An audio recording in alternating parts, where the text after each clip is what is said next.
Alright, let's jump straight in. And this is something I've wanted to do for a while.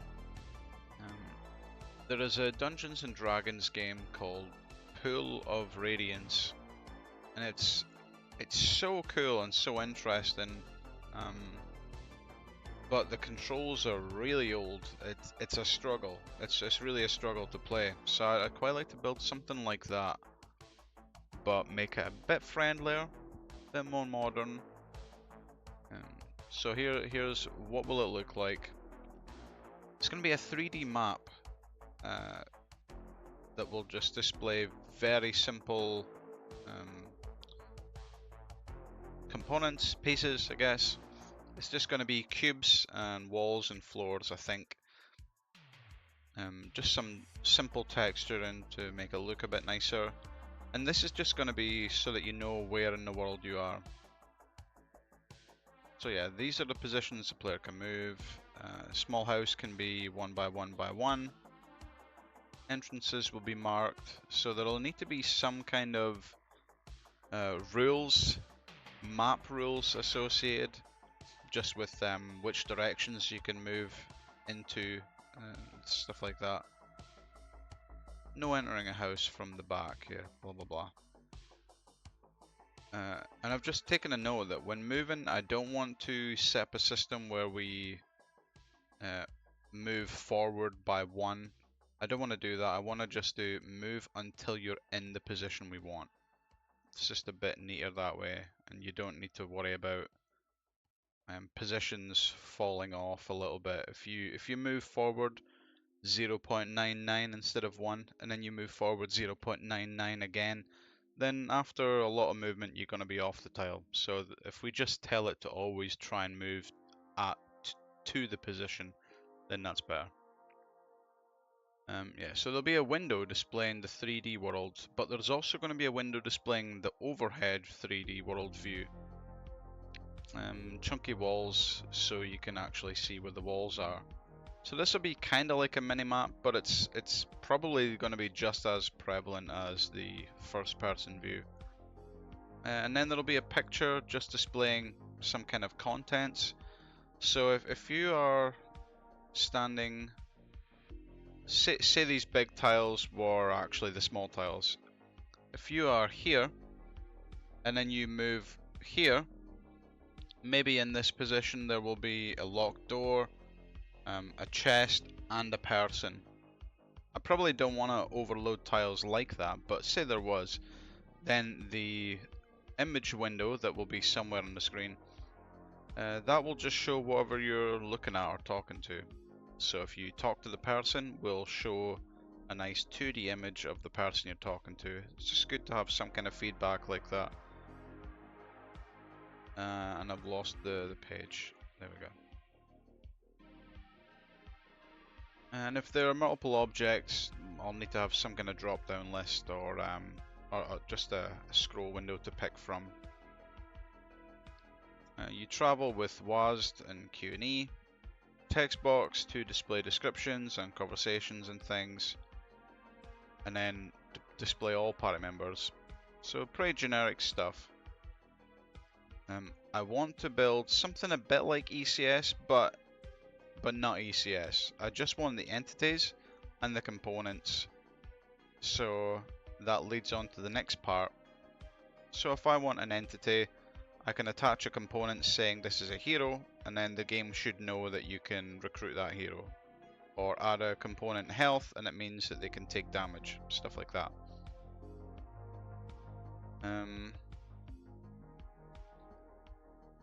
And yeah, we'll add a container component to say it can hold something, and then you can have an allowed components variable that just tells it they can hold items or liquids or whatever it is, and then some kind of quantity. So this is just me trying to get an idea of how the game should be built up.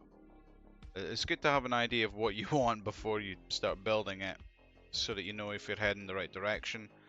You can always change it, but I find it's always easier to know what you want and then build it. And I want it to be moddable. This is a big part of what I want to do here. So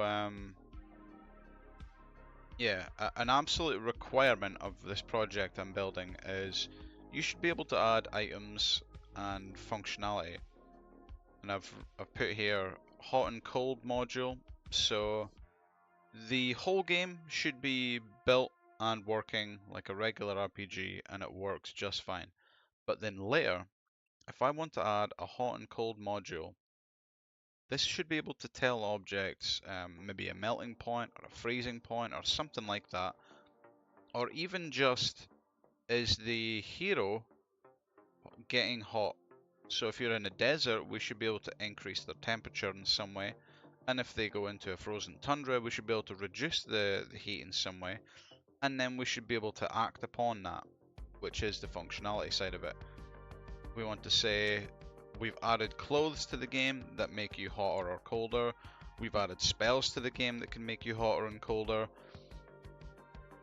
And then this will have some impact. Maybe they can't take as many actions in combat or something. Who knows? Maybe it's harder to dodge. So this is the plan, that we should be able to add and remove modules without damaging any of the rest of the code. This is the target. This is why it's going to be fun, because if I build it and it works, I can make a fantasy medieval game with swords and magic and dragons, or someone can completely mod it, change out the base modules, and it's suddenly a western, and you've got more gunplay. You maybe add duels and things. So yeah, that's the goal. So this will start to take shape pretty quickly, I think. I've got some models set up already for walls and flooring.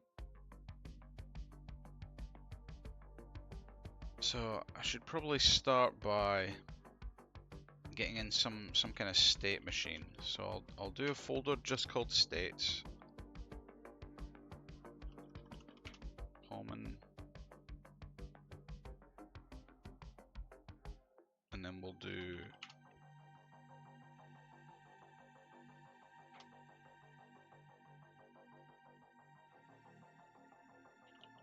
this is how I see it working. We'll have a common folder that holds a state machine class and a state class, and then there'll be an overall game, game manager, something like that, and that will control, I guess maybe from the title menu or just the game scene. And what the game will do is shift between the map and the battle scene, and maybe anything else that we end up adding. So it'll be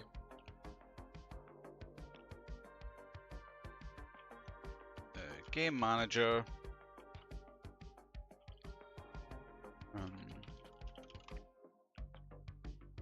instantiate a map manager, flip between the map and the battle scenes. The map manager should be in control of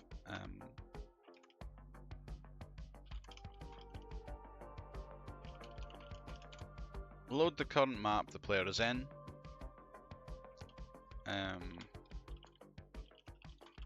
movement around the map, exploration, all that good stuff. And then battle manager, handle a battle. And I'd like this to be turn-based, tactical sort of stuff. So this, I think, for simplicity, we'll just do a 2D thing. But realistically, this is going to be modular in a way that I'm pretty sure I could just slot in the previous tactical battle system that I built that is 3D and handles any number of grid positions and things different heights. You can have someone in a position on the ground and someone in a position above them.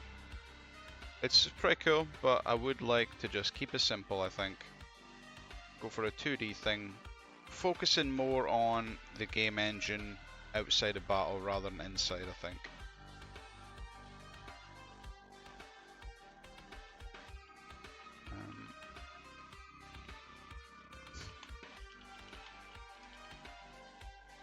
Trigger combat and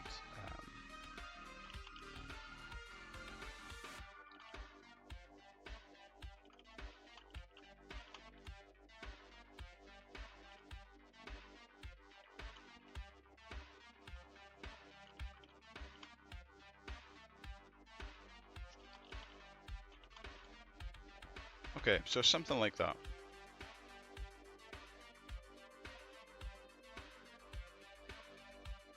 So we'll just say state. There it is. I've been enjoying Godot, not having the constant loading times in between changing something is so nice. But I did try and mock something up in Godot and I was getting weird results. Probably because I tried doing some development on an older machine.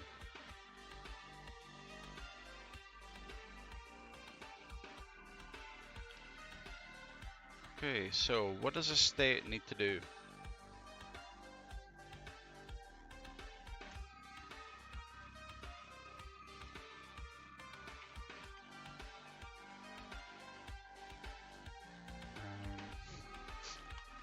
Public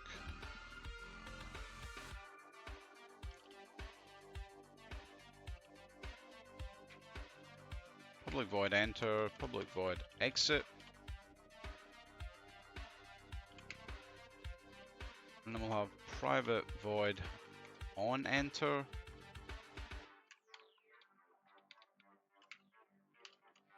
Private void on exit.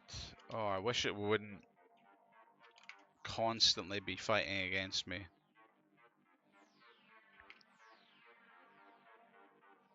Enter, exit, on exit. Public void.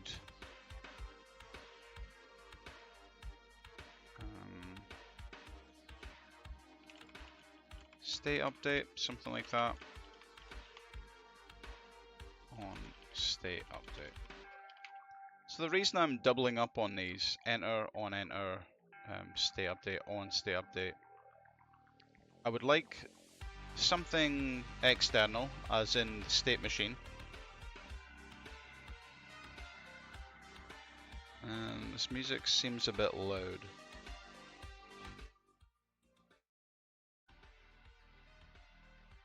Yeah, I would like something external, the state machine, to be able to call this enter function and I never overwrite it. It just does a thing. On enter and on exit and on state update will be the ones that we alter, and it should be able to we should be able to completely change this and leave it empty and it would still work. We don't want to have to add functionality to every single state we make.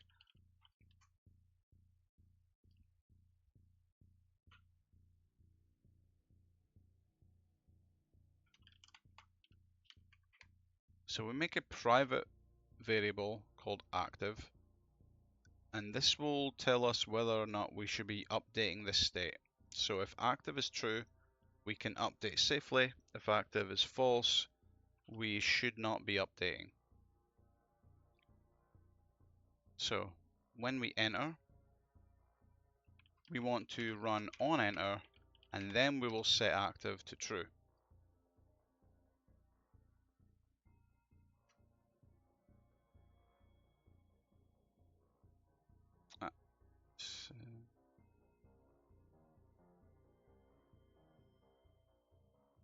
Virtual or abstract cannot be private.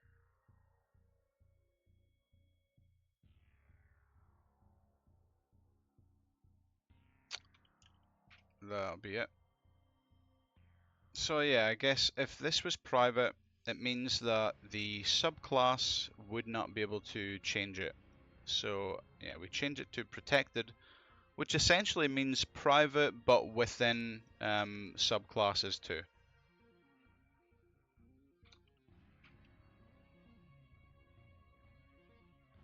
Okay.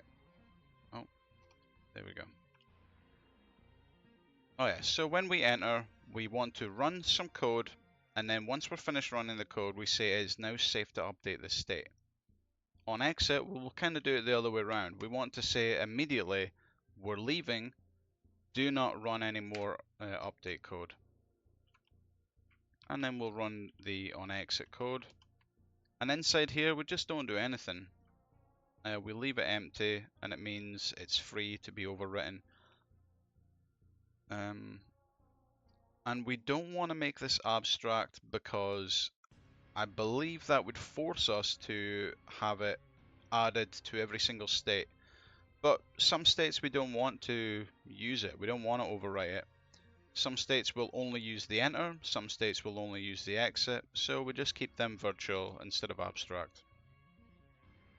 And then on state update, this is where our update code will go. So if you want something to run every single frame in the state, then we put it here.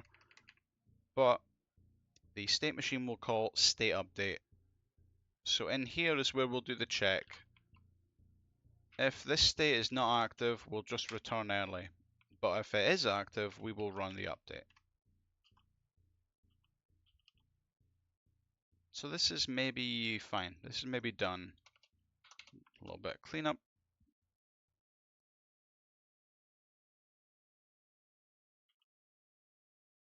Now how will the state machine work? We need some kind of some way of tracking the current state we're in.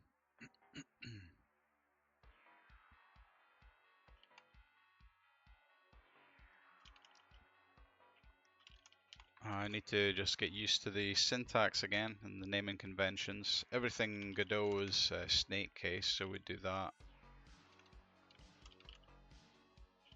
Private state, current state. Start is fine, update is fine. So we need probably public void change state. And the way I've seen this in the past, and probably the way I'll end up doing it now, is by putting in a generic. So there we go. So you pass in this U, which just means a generic class, and then you specify what that means. So in anywhere that we type U now, the code will expect a state.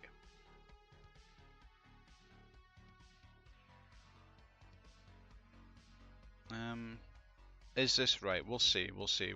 We maybe need a type rather than a state, but we'll see how it goes. So upon changing the state, if there is a current state, we'll say if this exists, we want to exit the state. So we'll run current state dot exit, and then we'll set it equal to null because we don't want it to do anything anymore.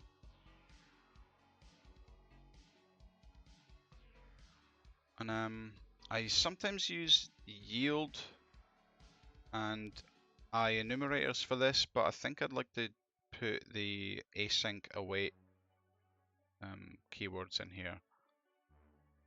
So if we make this asynchronous, that means that this this function or this method can wait until something else has finished. So this may be what we do with this code here. Maybe put in some async and just say you should wait until this is done before progressing.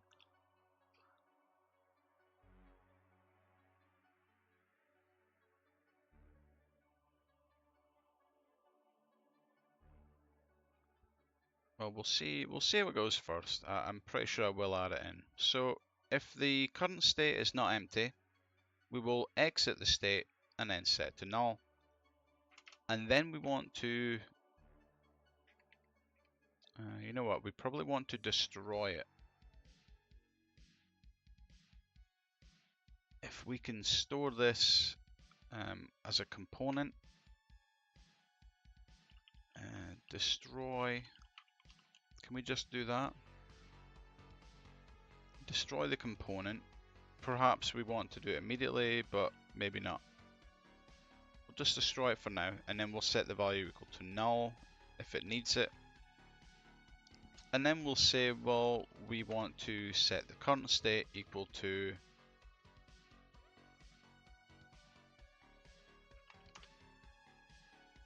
this state machine, which would be game object, or this.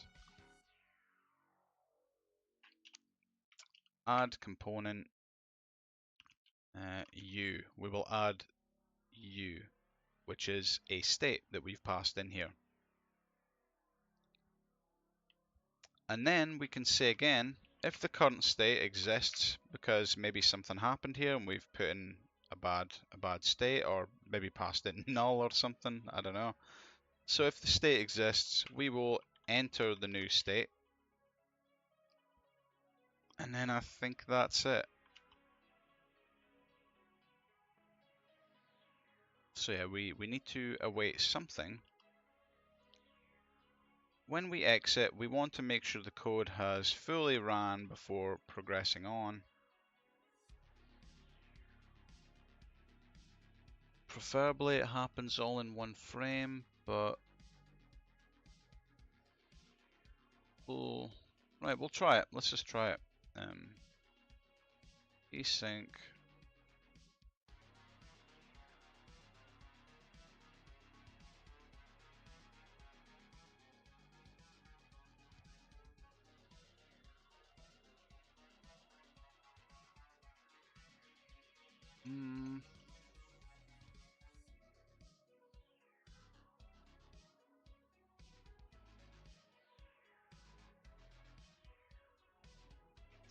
Is it a yield return null for this? Is that fine?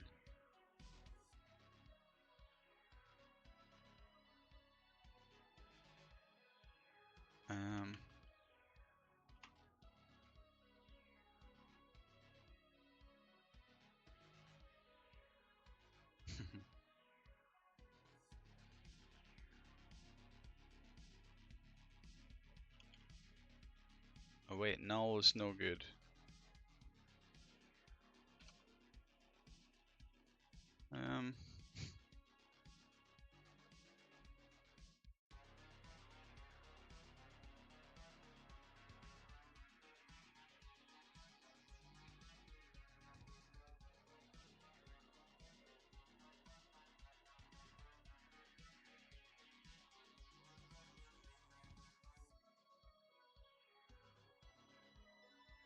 So what I'm thinking now, what's going through my head is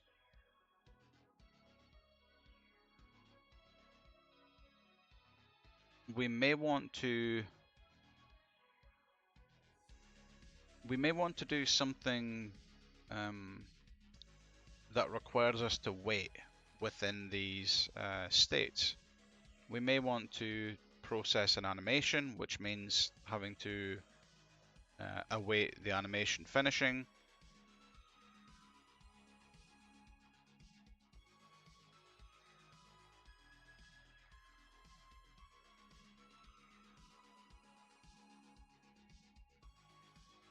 And maybe we can use events instead of async awaiting things.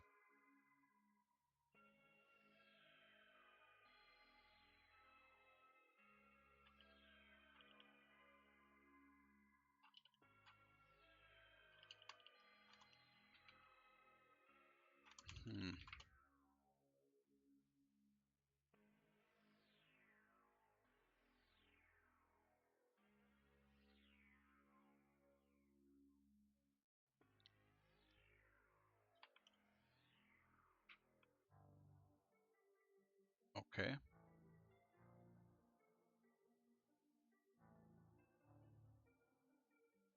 So that seems fine, but then we can await this and pop async there. Can I wait? Oh, is it because this needs to be a task type?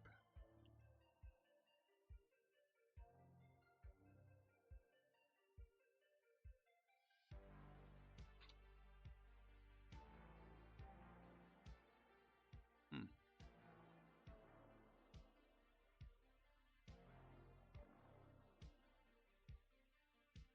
I wonder if this is the best way of doing this.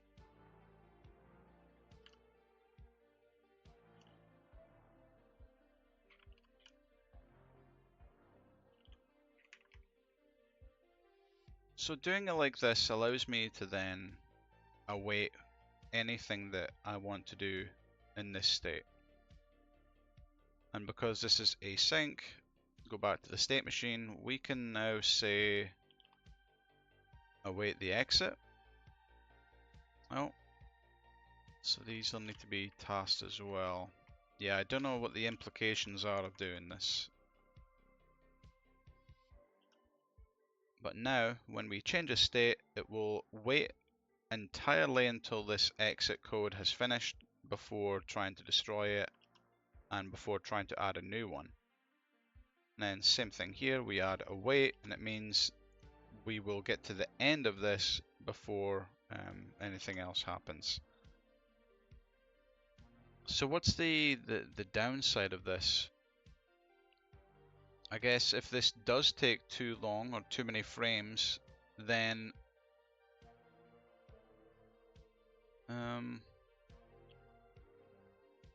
you know what, I was thinking we may update before it's finished, but because I've added this active true, I think we're safe. I think we're good. Only when the enter has completely finished will active be set to true, and then the state will be updated. Okay, we'll just run with it. So far, so good.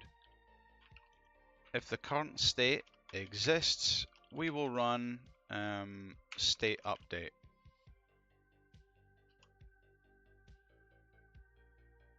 And this is not something we would want to async await.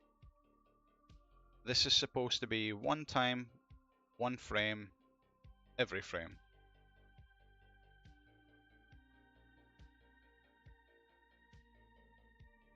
Okay, well let's see if anything actually works because of this. So we'll have game manager.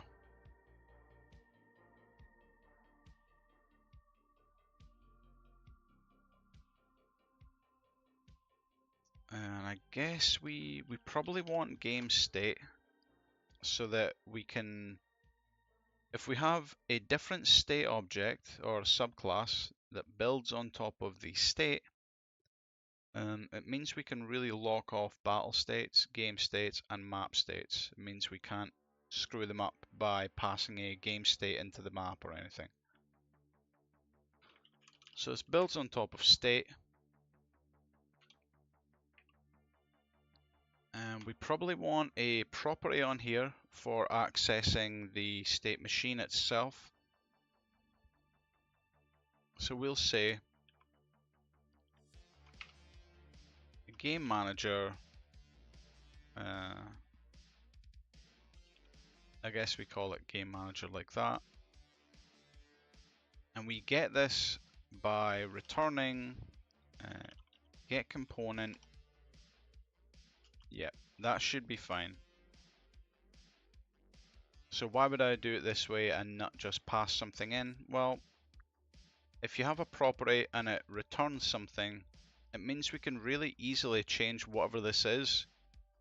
And as long as we don't change the functionality of whatever is on this, as in we can still run change state and things like that, then this is going to, this state will remain unchanged. It will still work even if we replace whatever is inside here. So that's the goal. Public void, let's have a change state in here for ease of use, really. U, where U is not just a state, we'll say U is a game state. And so again, we're just locking it down a bit more, a bit tighter. We'll say game manager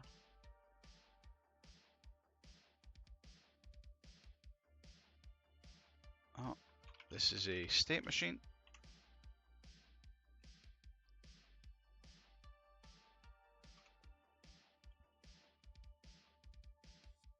Okay, so game manager, change state, and then we'll pass in U because the game manager expects a state. This one expects a game state, but a game state is a state, so this still works. Okay.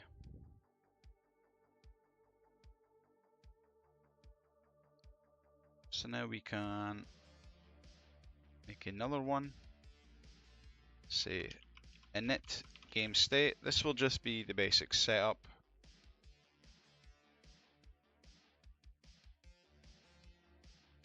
And I guess maybe map game state, so that when we're on the map, that's all we see.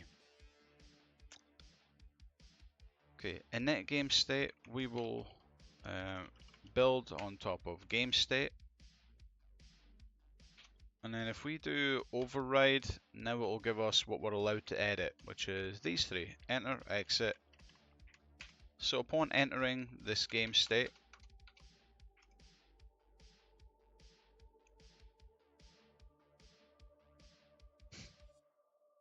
so now it requires us to do some kind of, I guess we would be doing pretty much the same thing if we were doing the yield enumerator stuff, so that's probably fine. We just pop that at the bottom. I hope this isn't just adding something to memory or something like that. Let's just ask what it does. It's task.yield safe to use all the time.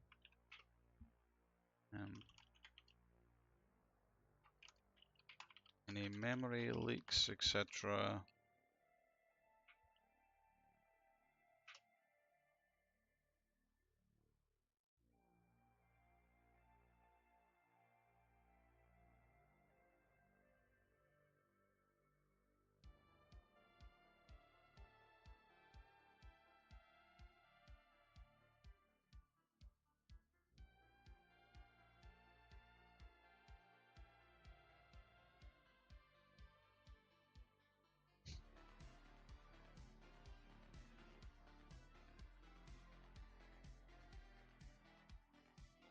Okay, seems like it's fine to use that.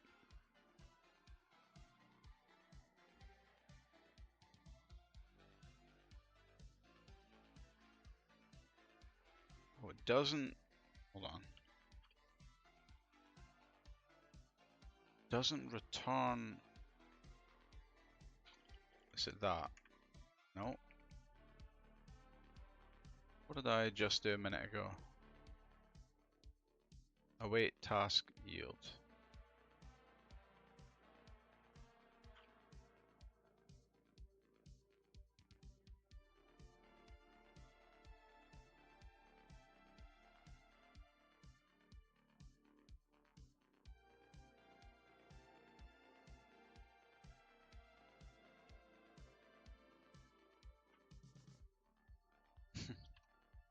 Okay.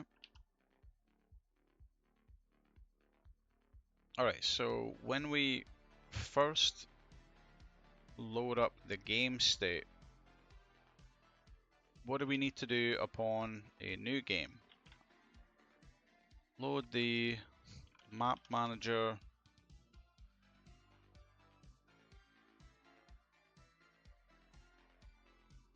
Yeah, that's maybe it for now. And when game manager starts, we will run init game state. So we'll just load the first game state.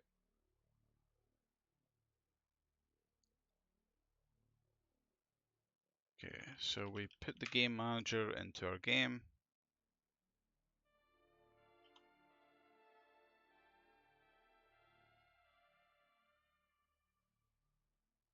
Okay, so there we go. It has loaded the first game state, and then nothing happens because that's all there is.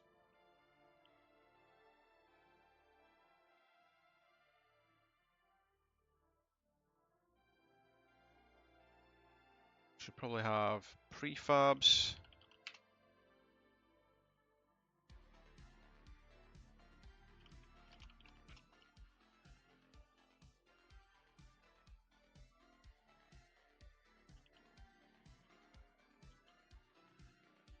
So we need to do this all again, but for the map. I am thinking maybe just copy all of it.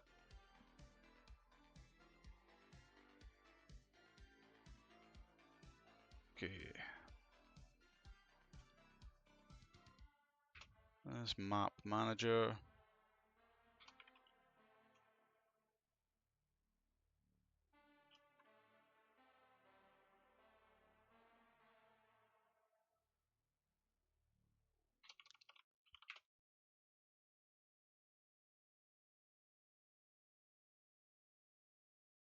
A lot of this initial setup stuff will be the same.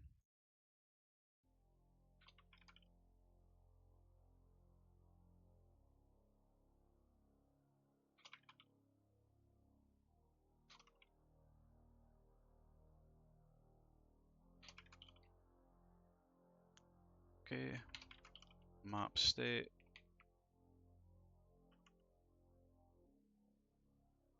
Alright, so that seems fine now.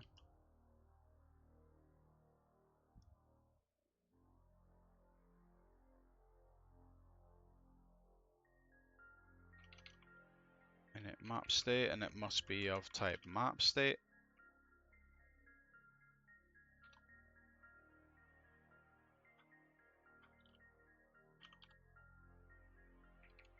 So we'll need to create some kind of singleton, I believe, for maybe a game player or something like that, just to mark some important data for the player.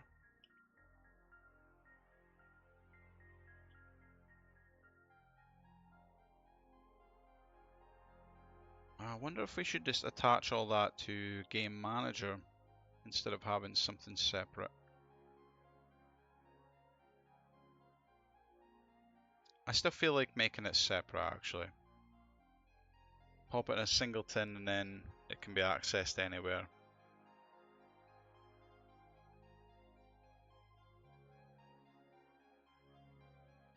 Is that everything? No, this is still map game state, which yeah, we don't need map game state, but we do need explore map state. So we have init map state just to initialize whatever the current player's map is. So that's the visuals that we'll see. And then we need explore map state so that we can walk around in the map. And this will be map state type.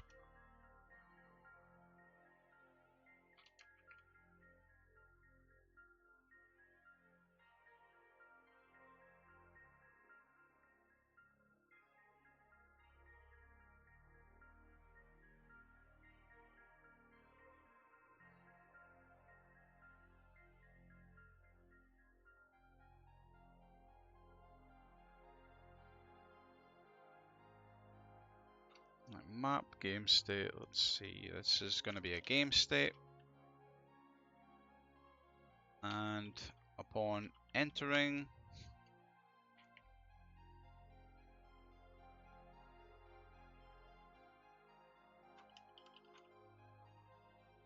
oh yeah, just task.yield, and then we'll instantiate the map scene, or map manager, sorry.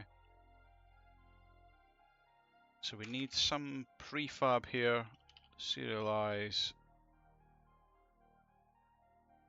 field. Private map manager.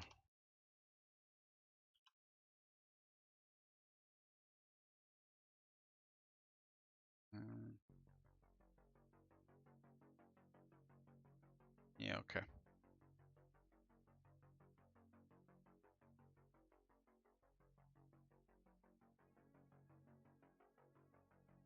Let's just get that in here.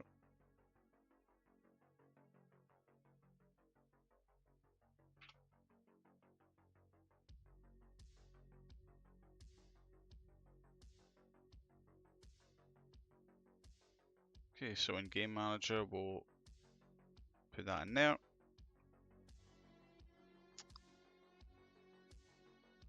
And we can get rid of this.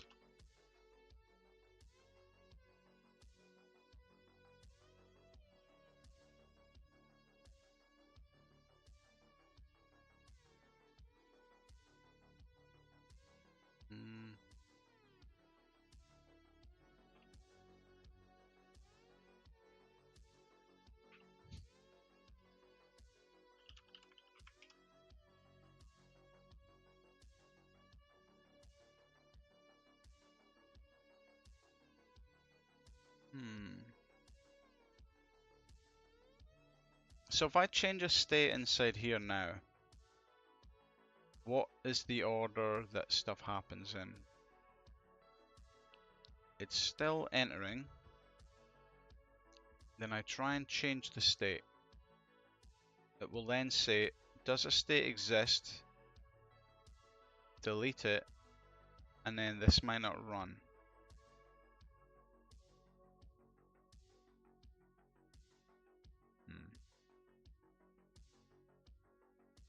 Let's try it. Let's try it and see what happens.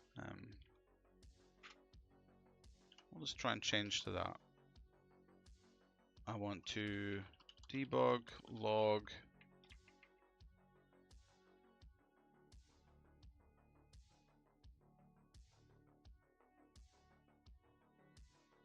enter init. And then we'll do on exit as well.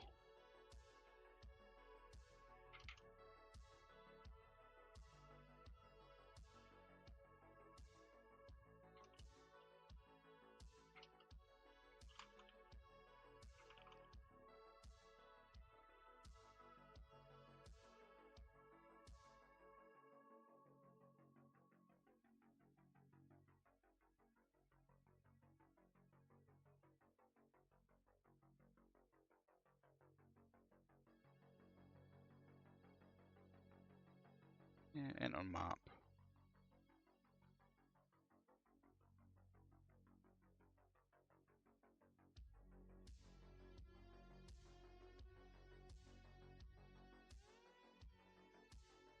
Enter init, exit init, enter map. Seems like I handled it fine. Nice. When we enter map, this is when we want to grab the game manager.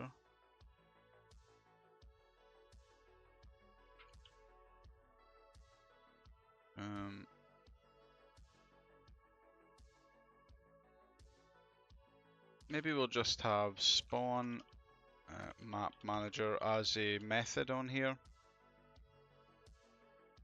So I don't need to throw this around everywhere. Void spawn map manager.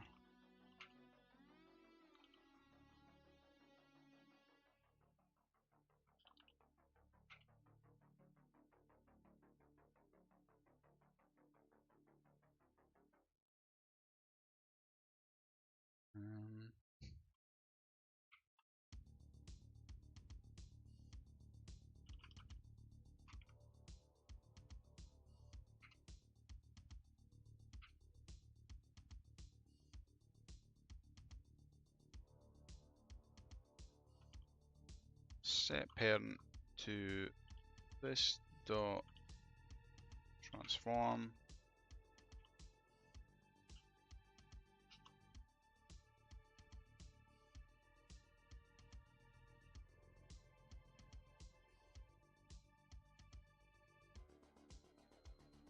Okay, there it is.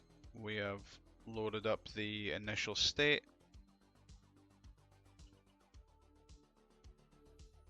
So let's make some kind of game player. And the reason I wouldn't just call it player is because I believe player is already used by Unity in some capacity.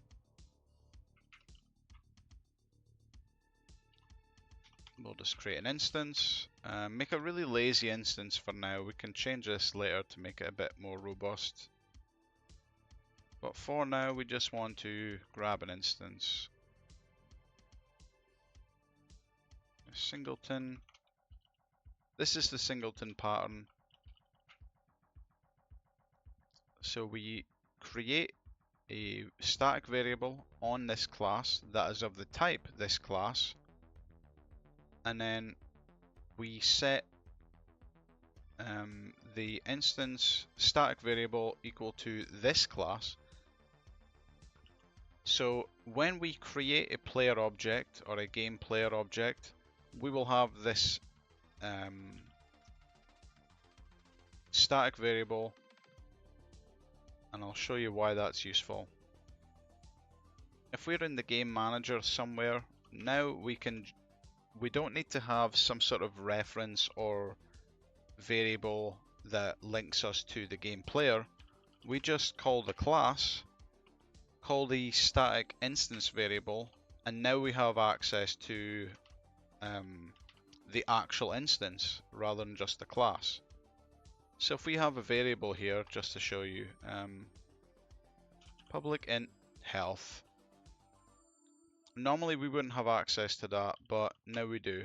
We can just access the health from anywhere using the instance. So that's why that's useful.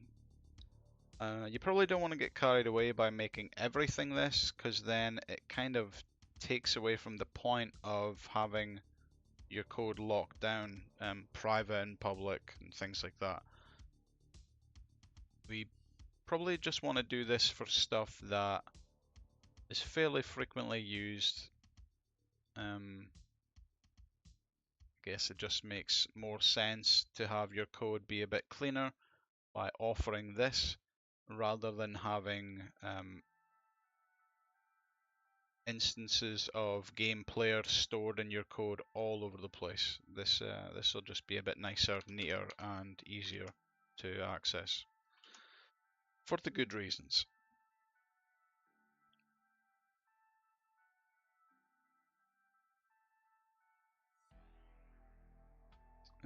So where does that leave us? We have a game player.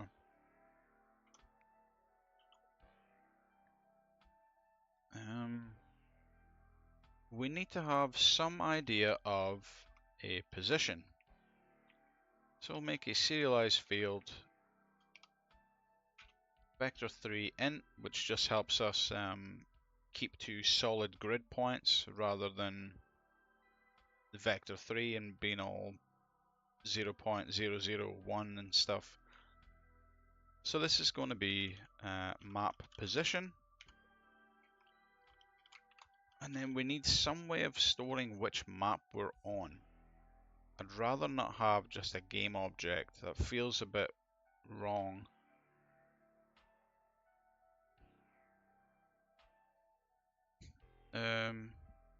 Maybe it'll take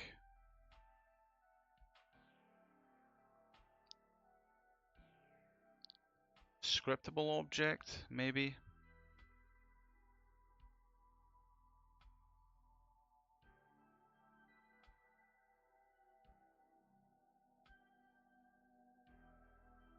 I don't know, maybe we do just want to keep it simple and have a full-blown game object prefab for the maps.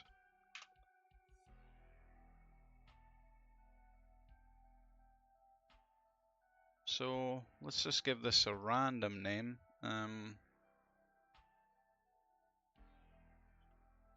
Westbrook Village.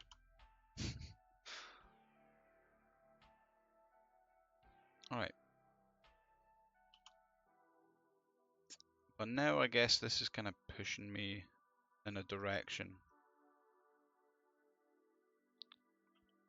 I guess we can test this without going much further than that. As long as this appears in the scene when we're playing, that's a good sign. So where should that happen? Init map, there we go, load the map. So the game player, we're just going to say this is a game object. Map prefab, this is the map that we are currently on.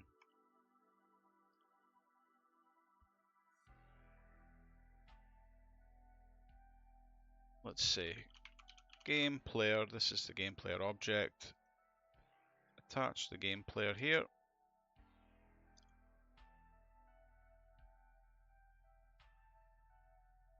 We'll slap Westbrook Village in there, and we'll say we start at 001, just to make sure it's actually doing something.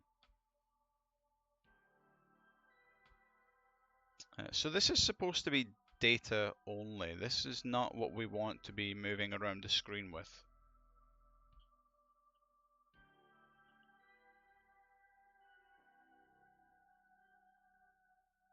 So first of all, let's not get too far ahead of ourselves. We can access this now. Game player instance dot. We'll need to do a getter for that.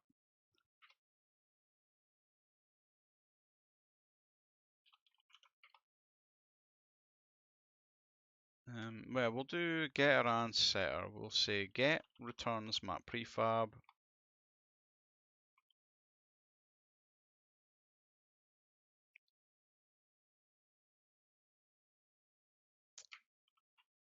Public void set map prefab. We'll make it very very difficult to overwrite this by mistake. And we'll say map prefab equals new map prefab. So if you want to access this, the only way to do it outside of this script would be to use the capitalized map prefab, which returns something. This leaves no way of overwriting the variable by mistake. And if you want to overwrite it, you have to explicitly call set map prefab. So again, the point of this is just having some tight code that you're not going to overwrite this by accident. It's very explicit. So there we go. Now we can just do map prefab. So let's catch it in a variable game object.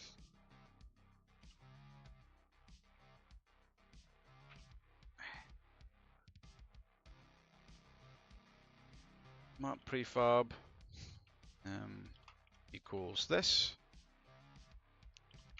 And then we can say if map prefab exists, then we can spawn it. If nothing exists in there, then it's probably an error, and we should probably handle that in some way. But it's good to prevent crashes when we can.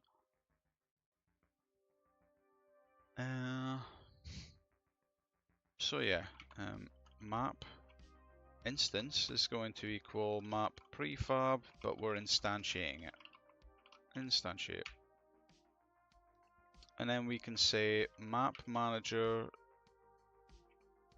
map instance dot transform set parent equal to the map manager's transform.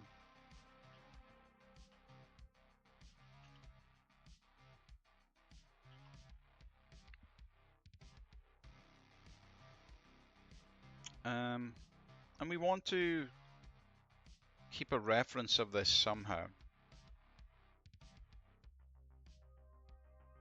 So maybe instead of having it here, we'll pass off the functionality onto the map manager. Just in the same way we spawn the map manager with the game manager, we're going to spawn the map with the map manager.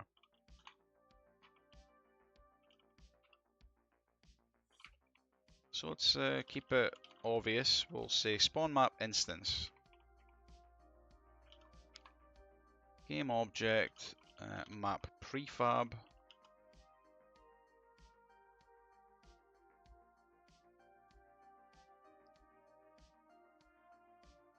we'll say map manager.spawn and we'll pass in the prefab. In here we can create an instance of the prefab and then we'll set the parent equal to this transform, but we also want to keep a track of the map instance.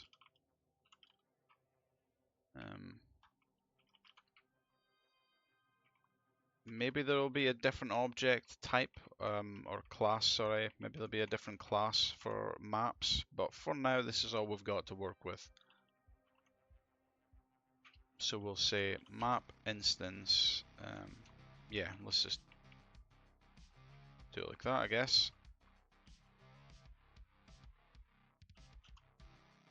So now, the reason we would want to keep track of this is because if we ever change to the battle menu or something, or the battle scene, we'll probably want to destroy all of this stuff. So it might be handy to have a link to it. Maybe we just destroy the map manager, and because this is attached now, then it'll be destroyed anyway. But I don't know. We'll see.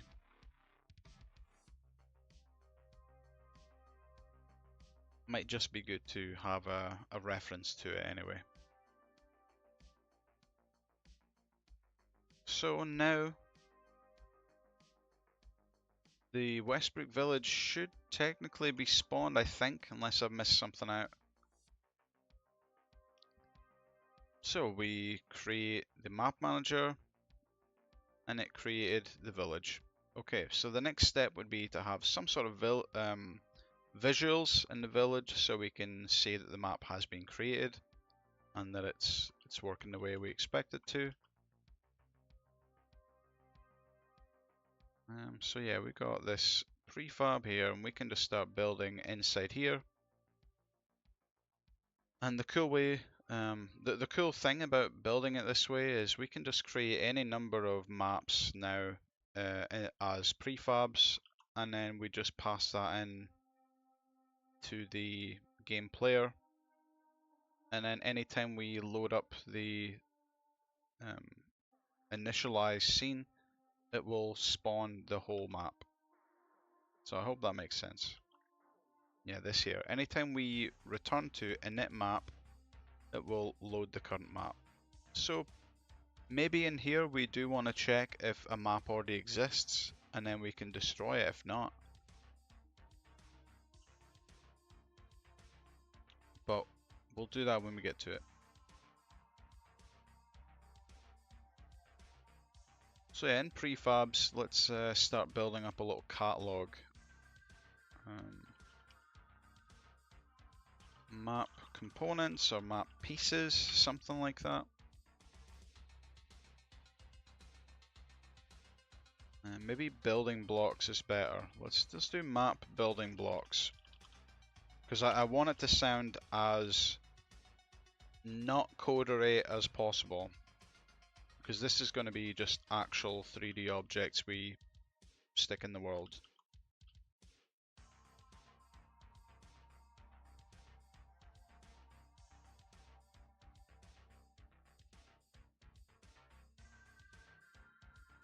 Right.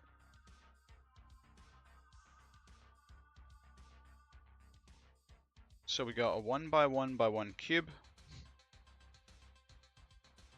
Got a 1 by 1 plane, so this is oriented on the floor. And then we've got, I've called it a plane, but it's not really. It's a very thin cube that can be used for walls.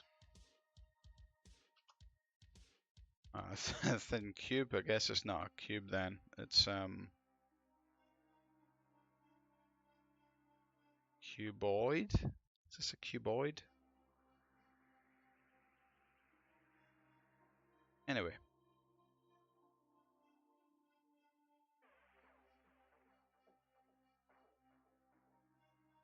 Yeah, we want to create different objects from this. So we can say floor under maybe floor path or something like that. And I'll pull in that. and then just drag it back out. So yeah, we probably want these somewhere else since they are not ready to be used.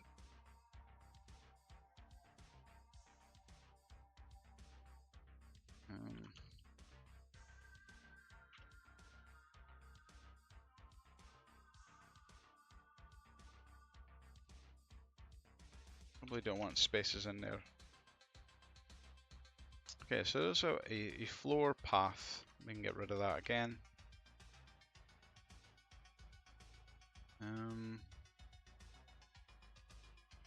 Wall, brick.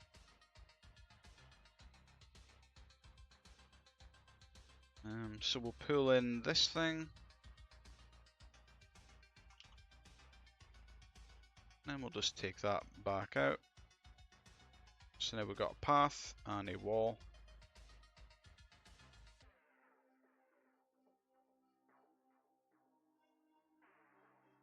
And then maybe just block. I don't know what to call this. Store. Maybe just call it a store.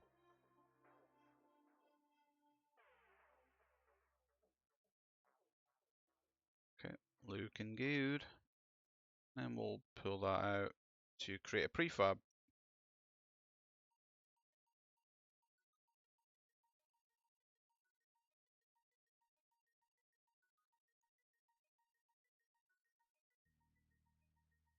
I should probably snip this video here